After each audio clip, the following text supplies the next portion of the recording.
What do you love most about Nicaragua, and would you ever move back to the States? Bloody hell no. You couldn't tell me.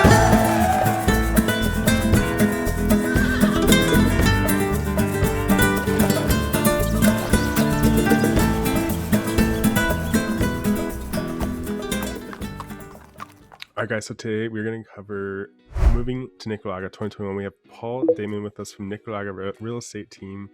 Paul, how are you doing?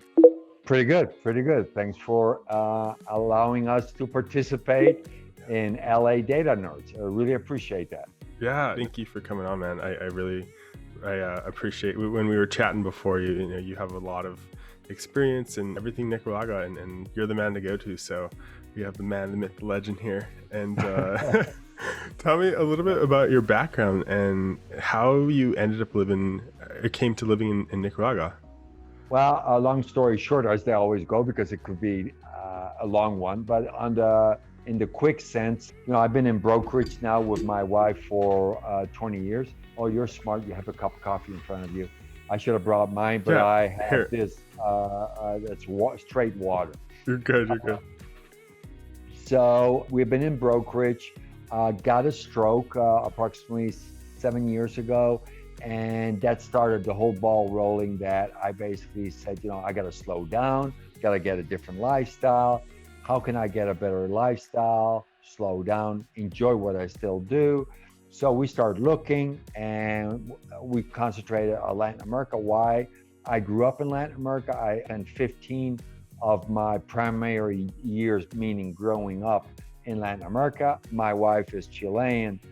She grew up and left at age 2 to Canada, traveled all over Latin America. And so we were just sitting talking, and I said, well, let's do what I used to teach. I used to be a teacher, a graduate school as part-time. And I said, well, let's do what I tell companies to do. So we did a an Excel sheet, wrote the variables we wanted. We looked at Chile, we looked at Ecuador, we looked at Colombia. They all fell off for various reasons. The biggest reason being distance from the US. We have 4 kids, and for us, it's very important to be able on a day's notice, get out of town, so to speak, and see the kids for whatever reason, right? So then we ended up with Panama, Costa Rica, Nicaragua, and Mexico. Mexico dropped off because we felt that Mexico did not offer us what we were looking for. And one, we still felt that there were too many expats. We wanted to find a country that had less expats and where you could still connect with the pueblo, with the local community, where you could still enjoy being part of a Latino community, right? Some people won't understand that, but that's what we wanted. And so the long and the short, we ended up with Nicaragua. We spent a lot of time flying. We already had flown to all these other countries. I've been to 57 countries. So I had an opportunity. I could have gone to Vietnam, been there. I could have gone to Asia. I could have gone to Europe. I'm Dutch. I mean, to us, we had specific needs and specific wants. We didn't want to spend more than $1,200 on our living expense. That was as a goal. This is what we want to do. Can we do more? Yeah, everybody can do more, but that was not what we wanted. We wanted to have a simple life, defined simple, and a good quality of life. So yeah, here we are. We've been here 6 years. We live in if you could see it, a very open environment here in the house. We have 5 air conditioning units. I've used it 0 time. Really? Every room has 1 or 2 fans, ceiling fans. Yes, right now the ceiling fan is on. We live on 4 acres. We have 150 fruit trees. We got 5 vegetable gardens. We got a spice garden. We grow papaya, we grow, tomatillos, all the different spices you want, aguacate, you name it. Yeah. So we feel we're in heaven. That's amazing. You said originally, what state were you from? So we were living in the Midwest. So what I always tell the people when they say, what happened? I was on the yellow brick road with Dorothy, and I took the wrong turn, and we ended up in Nicaragua. It's a very common thing to happen, right? Let's be honest. Happens all the time. No. All the time. Yeah. I understand you help clients like relocate to Nicaragua. Right. So if you need help, you're the man to help them. Well, you need help, and I can tell you from my own experience, we used 2 different methods to get residency, and that allows us now also to talk about how to get the residency. Not that I'm an attorney, we don't espouse that, but at least we can tell people when they come to Nicaragua that this is the things that you need to look for. This is the things that you need to be aware of. And that's basically what I won't call it preach, but that's what we talk about. That's good.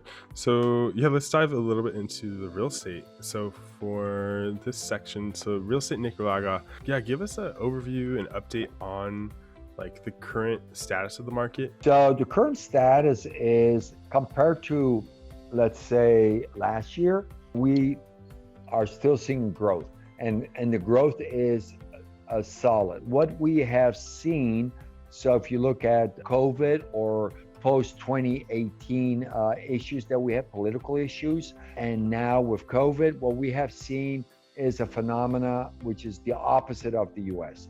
So you have less employment, you have less opportunities, less places to work. You as a household say, well, let me reduce and find another place. So that's one. The other one is people that are living, let's say, at $1,000 a month, they say, you know what? I can now switch to a $500 a month property and get same or equal. You know what? I'm jumping to the next property. So we have seen a lot of switching of residential, as it relates to the rental market.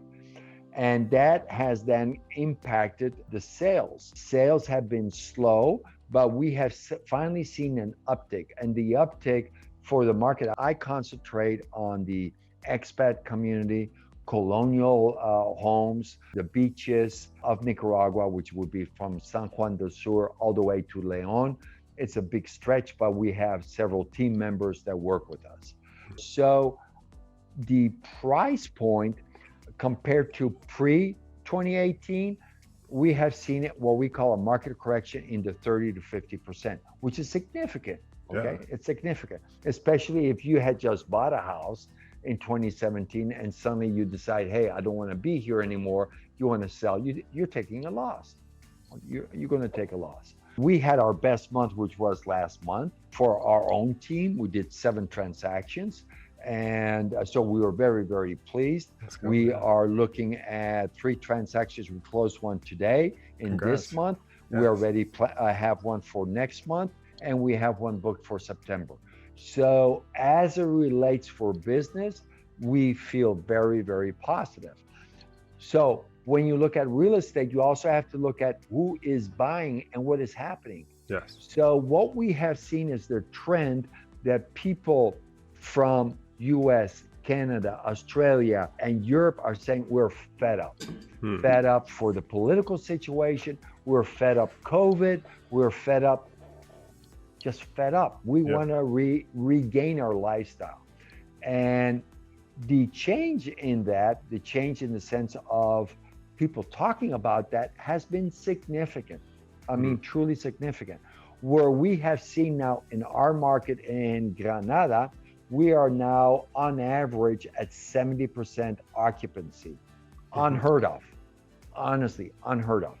So I work also in property management with a group, and with the amount of properties we have under management, which is a little bit over 60 properties, which is significant in our community, to say that we have 56, 60 already rented. And it's hard, to find somebody to say, well, Paul, I want this specific thing. No, right now it is the opposite. You can't come to me, Brian, and say, hey, Paul, I want this specifically, this location with this and this and this. No, this is what I have to offer, take it or leave it. And now I'm going back to the people and say, these are the 2 properties that fit your budget. Take it or leave it, because it will be gone within a day or 2. And then they get upset and, oh my God, it's already gone. I told you it's going to go, So that is the good part. In the transactional wise, seeing the most transaction in our market of Granada is in the 70, 150, with one outlier at 250. In San Juan de Sur, we see the average being a lot higher. It's almost double. So we're seeing it at, let's say, 100 to 250. So it's all market, right? So yeah, and so it's also how much money people have disposable. I'm sorry, go ahead. Let's talk about that. So if you're thinking about buying a house in Nicaragua, like what's that kind of range, like for price-wise, if you want to purchase? As you know, it's very, very difficult. It comes down to what you're looking for. Construction-wise, the cost of construction has gone up significantly because cement, the metal, ironwork, and all that has gone up. Labor, is still pretty much the same to a certain degree.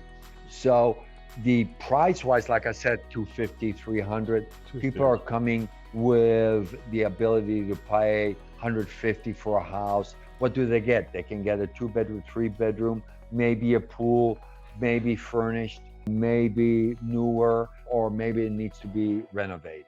I mean, that's a problem, right? Because we have right now, under my wife and my portfolio, we got 85 exclusive listings.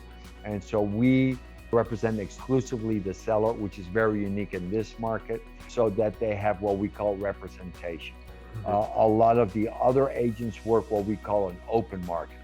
And so we represent the seller, which we feel is more helpful to the parties involved in the transaction, very much a US system.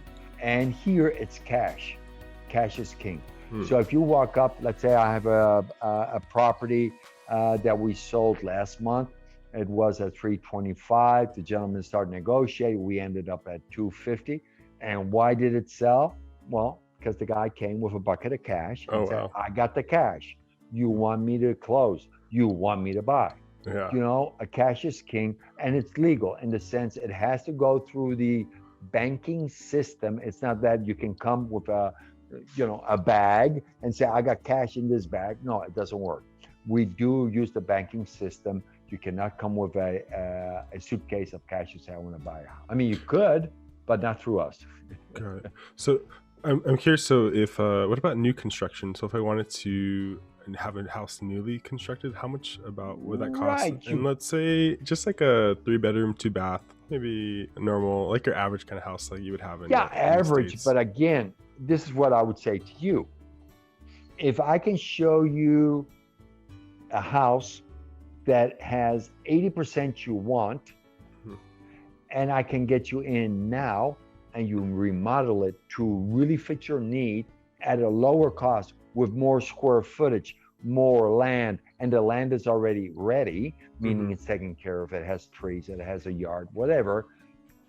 Wouldn't you prefer that than starting from green, from scratch? I think a certain demographic would. I think for the people who want, they have their dream house, exactly designed, they have that kind of in mind, where they're not in a rush, maybe a year or two. Right. I would say you're looking at least 80. Well, which is surprising when I say it, because I also know some of the costs in the U.S. But you would look, just for construction-wise, 80. Used to be 60, but it moved up with the metals and all that. So we have concentrated, because that's the ask.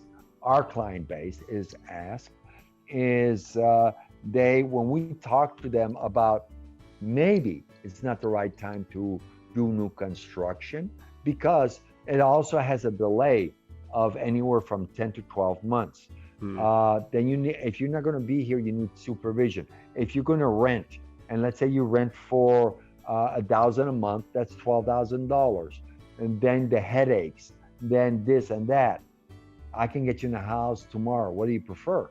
And the land prices have not gone down to the point where you can say, well, I'm going to win with land, I'm going to win with construction. Because some people that I think that truly want to do it is because they think in their mind I can do it cheaper because I did it back in the States or in Canada. I can do it cheaper, but this is Nicaragua. Hmm. This is a whole different baby, a whole different environment. Yeah. So it's not like, oh, I can start bringing a shovel and start to do it. No, it's different. Got it. And you're going to pay for that cost. Yes. You mentioned that supervision, that's something you guys help with? Like if stuff like, I wanted to build a new house and you guys help oversee that, like with supervision, or do you? Yeah, we could. I mean, there's enough people out there that can do that. I mean, Ghislaine has been in that part of the business because she comes from new home construction and retirees and new development. So she does understand that. But again, I mean, yes, it can be done. Okay. Let me put it this way. It can be done. It is available. And if you're ready to do it, give me a call. We'll show you how to do it. That's all Yeah. It does sound like it sounds like an endeavor, building a new house. Like it is an endeavor. Yeah. I mean, Ghislaine tells me at times, if the guy wants to build, let him build. Yes, but you know what? I always think it's so funny. People want to buy here. They buy here. And everybody says, well, you don't have to use a real estate agent. You don't have to do this. And then when you start listening, that everybody said, oh, I have a problem, I have an issue, and guess what? I didn't use a real estate agent. I used an attorney. Well, an attorney only knows the legal part. An attorney doesn't understand how to evaluate a house, how to look at, market competitiveness of a property versus another property, et cetera, et cetera, et cetera. And so then they come back and you say, well, but did you do this? No, I didn't do that. I didn't know I could do that. Well, but that's why you hire a professional, like ourselves that have been doing this for 20 years. We have been educated through the American system. We have used all our training, and we sold a lot of properties back in the States. And to sell property here is not as different as you do it in the States. You get somebody that helps you in that process. Yeah. No, absolutely. Yeah. Because you're explaining that the system of the American system, maybe the traditional way of how we do, or how real estate is conducted versus like in Nicaragua and how it's conducted is like, it's a lot different. And stuff. I'm curious about the different areas so if like we're thinking about moving to Nicaragua, like what are some different areas that are like popular and you would recommend? Yeah. So right now, again, to ask, you've got to look at the profile, so to speak, of the people that are coming, their families. And most families start or end up, so to speak, in San Juan del Sur. Why? Because the perception is it has the best school system and that's where they want to be. But I think it's also other reasons behind it. Dad and mom want to surf. Dad and mom want to be part of other similar lifestyle people, right? Because that's what you really do when you go. And there's a lot of what I call expat communities. And so you can, move to those communities, feel safe and feel that you were part of other like-minded people, okay? So that's one. Then you have what I call the retiree community that is either in San Juan del Sur, which is then are looking at it from a different perspective because they want to look at partying, they want to be able to go drinking and just chillax because, I'm retired. What do? You're just going to chill, go have a beer and enjoy the beach. Yeah. And then you have those that come to, for example. Moment. Let me just pull this up on the map so people can you see the map there? Yeah. So okay. This is you said more for like expats. That is their preferred because that is really where the surf heaven is at, right? Cool. Where there's a lot of surfing and there's a strong expat community. Got it.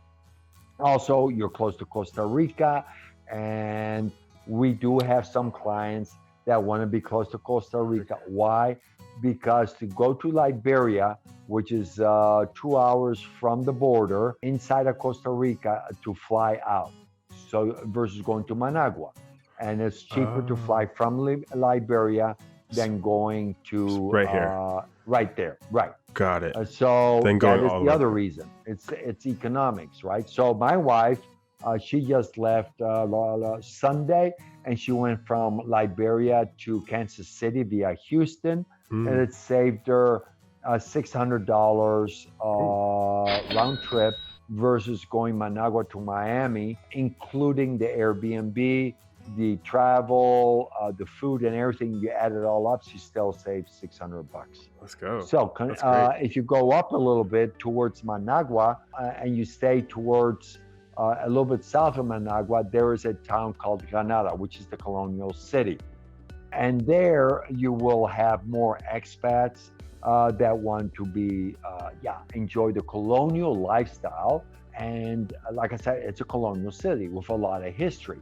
Now, San Juan does not have that. They don't have a colonial vibe. San Juan is more of a, I don't know, beach life. I don't know how else to explain it. And there's a lot of big mansions with air conditioning. You will find a few colonial type of homes, but most homes are what I call closed homes. And then Granada, like I said, it's colonial. We happen to live outside of Granada. Got it.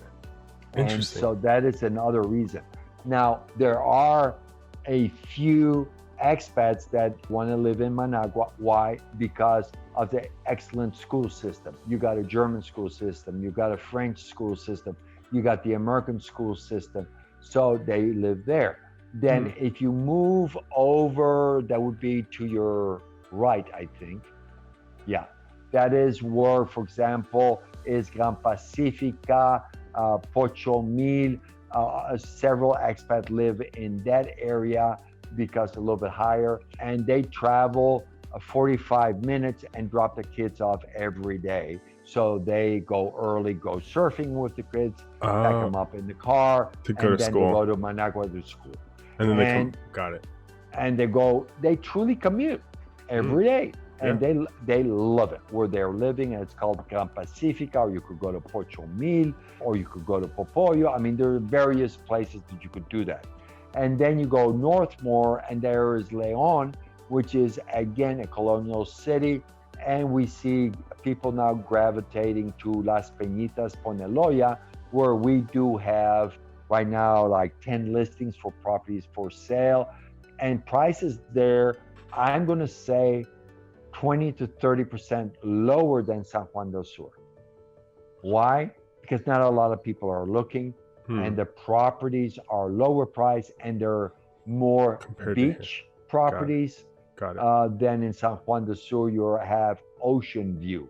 Big difference. In Leon, or over here? By Leon. So we call it Leon beaches, that would be Las Peñitas, and that would be Poneloya, and you can go even to down south a little bit, Tránsito, etc. Got it. And then you have a lot of Managua professionals that basically say, during the week I work very hard, and in the weekend I want to go stay in my home or rent, or they actually buy a home, and that is their weekend residential home to chillax. Okay, so that's a quick overview what's going on. Yeah, and that's where just on the Pacific side alone.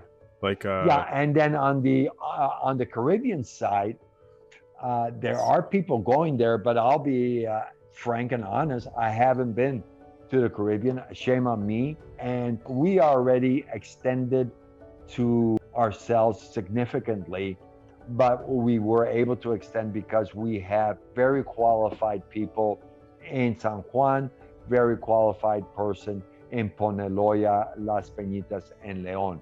So we are from Granada. We basically cover a 3-hour drive distance. Okay, from Granada to San Juan del Sur, it's 1 hour 15 minutes. From Granada to Leon is 2.5 hours. 2.5 hours. Got it. Yeah. And then what's the drive like over to the Pacific side? Like, I guess if you wanted to. That's a really good question. I'm going to say 6-7 hours. We're going to go in a few weeks. I hope my wife doesn't hear this video because it's a surprise. We're going to go north to Esteli, which is a 3-hour drive.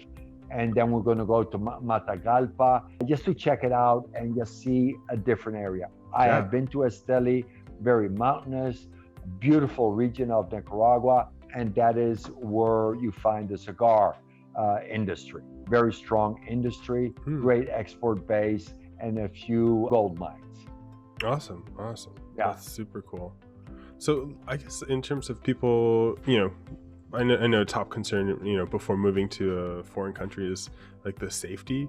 So yeah, tell us a little about like the safety in Nicaragua, like how you feel, your experience, and maybe some of the myths behind maybe what some people.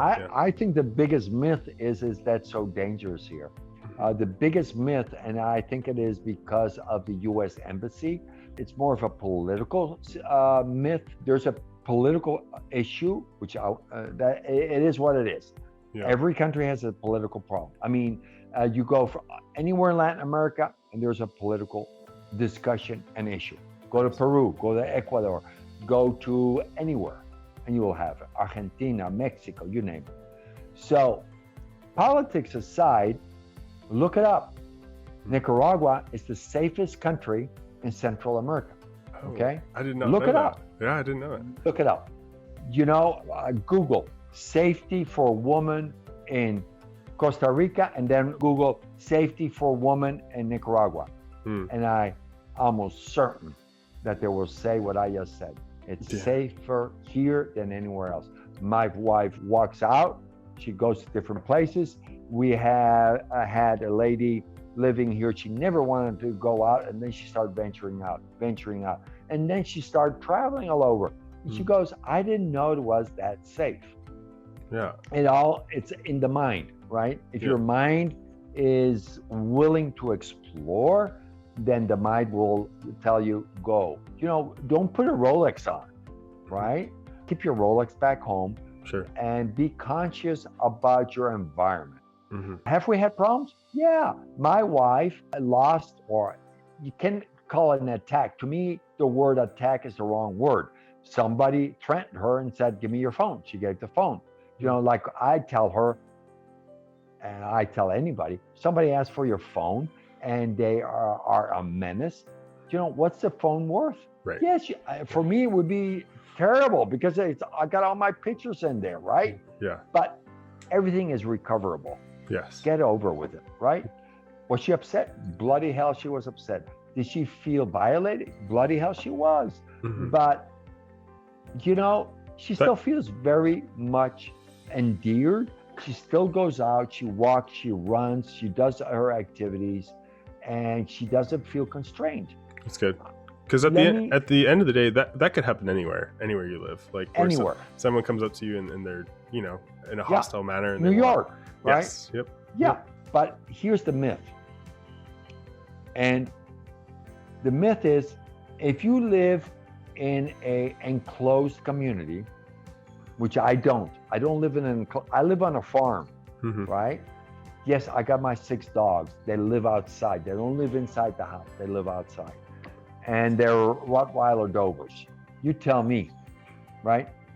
So that's one. Number 2, if you live in an enclosed community that has security and all, the myth is that you're secure.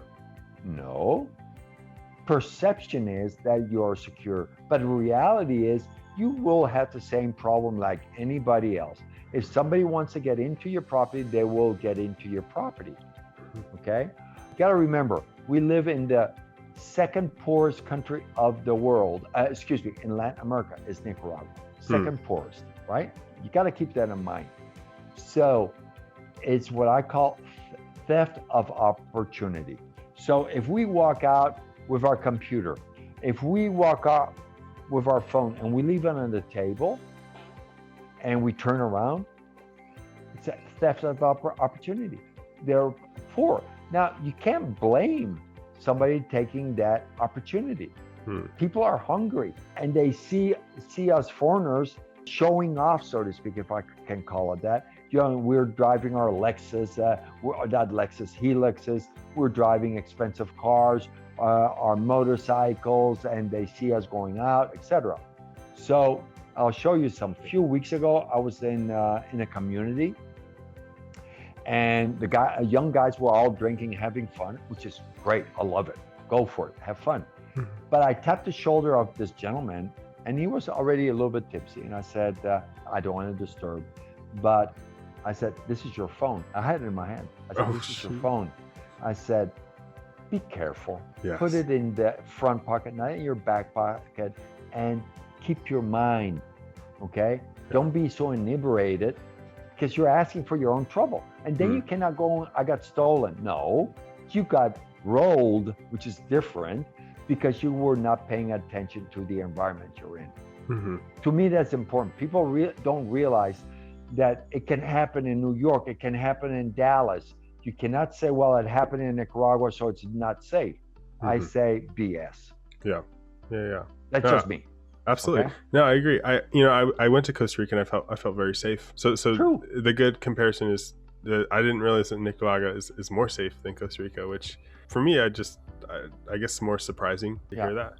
Because I'm putting a video up next week from a gentleman that came from Costa Rica, and he saw me walking down the street. He goes, Mr. YouTube. I go, okay, hi. And I always want to run, right? Because I don't know what's going to happen next. Yeah, I'm going to punch you one. And he goes, hey, my name is Oscar, blah, blah, blah, blah. I said, how are you? And he goes, you probably don't remember. But I said, sorry, I don't. And we started talking. I said, do you mind if I take a video? And we just started chatting. He goes, I really like what you do. People have a misconception of this country. It's so safe. It is so nice to just walk around and enjoy ourselves, and which is very different because he was coming from Costa Rica. He said, here you have a different lifestyle than we have in Costa Rica. Your cost of living is lower. You have a better quality of life, which I agree with. Okay, we have a better quality of life. We could sit here and argue, because let's be honest, if another agent is listening and they're from Costa Rica, they're going to say, no, I disagree. But let's look at stats. Okay, let's look at World Bank, look at CIA, look at all these different platforms, and let's look at statistics. Let the statistics say it. So we're happy. We're happy. The only thing I would tell people, if you want to come here and you're feeling a little bit quasi, that you don't feel really, really safe, get a dog, but make that a outside dog. Get 2 dogs, okay? Because the dog gets used to you sleeping, and the dog hears something and he says, well, bloody hell, keeping in bed asleep, so I'm going back to sleep. Why should I wake up if they're not going to wake up? Yeah. So keep the dog outside of the bedroom then. Close the bedroom so the dog understands it, but mine stay outside. So every time they bark, I know something is going on. Yeah. So this is just a golden rule to us when we talk to expats. If you have a dog, train the dog, keep him outside. Yeah. So that's good. Kind of wrapping it up here. Like, what's for you? What do you love most about Nicaragua? And would you ever move back to the States? Bloody hell, no. You couldn't pay me. No, honestly. I love it. No, you couldn't. And it's simple. I have made a new life here. I have Nicaraguan friends. I got expat friends. I am very comfortable going to what we call the Nica market, a Masaya market, and go grab my groceries. I can literally fill a bag of greens for $10 I can do it for 10 days, right? Yeah. So my cost of living has reduced from $3,000-4,000 a month to less than $1,200. So my question back to you after that is, why would I go back? What is it that the U.S. gives me? I had a stroke from the stress. One person said this morning, well, the stress is different here. Yeah, it's different. It's more relaxed stress. It's kind of oxymoron to say that, but it's a lot easier. So $1,200 a month, it's easy to do. Yeah. You see what I mean? Yeah. So for me, quality of life, I don't need a car. I need it because of my business. I don't need a phone, but again, I need it for business. But if I truly retire and I'm done with real estate, first thing I get rid of is the car. I'll just use my bicycle or my motorbike. I don't need my phones. I just go and chill and just enjoy the local culture. Yes. Do you get, I know when I went to Costa Rica, it was very, pura vida. This is saying, Yeah, pura vida. Yeah, pura- we don't have that, but yeah. What's the saying in Nicaragua? We don't have that say. That's a pity. They took it, and it's a smart move, marketing wise, very, very smart. But yeah, I don't know. That's a good question. I should try to find a phrase that we can all gravitate to. But we're the country of volcanoes. We're the country of Lagos. We have the largest lake in Central America and Latin America, and in the Americas, it's the third, fourth largest. We have more landmass of Central America than anybody else. So, if you don't want to see anybody, go to, the Caribbean area. You won't see people for weeks on end because there's so much land, right? So, yeah, I mean, quality of life, the lifestyle you want to enjoy, come try it out. Rent. That's one thing that we truly tell everybody. Rent for a while. If you want to buy, go do it. Rent for a while. Rent at some different places, and enjoy. Go out and meet people and talk to the local community. Yeah. No, so good. What's the best way for people to get a hold of you, Paul, if they have any other questions? Email. So that would be Daemen, DAEMENP for Paul, @gmail.com. Or call me on my U.S. phone, 316-390-1532. I had to think. Or you can call on my Nica phone, 505-8688-0125. Yeah, and I'm on WhatsApp, and I'm all over social media. I'm on YouTube, Facebook. Yeah. Perfect. Awesome. And enjoying it. Yes, no, it's so good. Thank you. Yeah, thank you for all of, sharing some insight about Nicaragua, your journey, your story, and hopefully. Well, you have to come here. You went to Costa Rica. I invite you to come here, stay in our property, and enjoy our lifestyle, and we'll show you that we are pura vida on steroids. Yes, yeah, I love that. Okay, cool. Okay? I will. Open invitation. I will definitely take you up on that. And remember, we got Flor de Caña. Which that's the rum, the number one rum, and we got a lot of coffee in this country. I'm all for it. I'm all for it. Okay, man. Cool. Sounds good. Thank you, Paul. Appreciate it. Appreciate it. Thank you. Okay.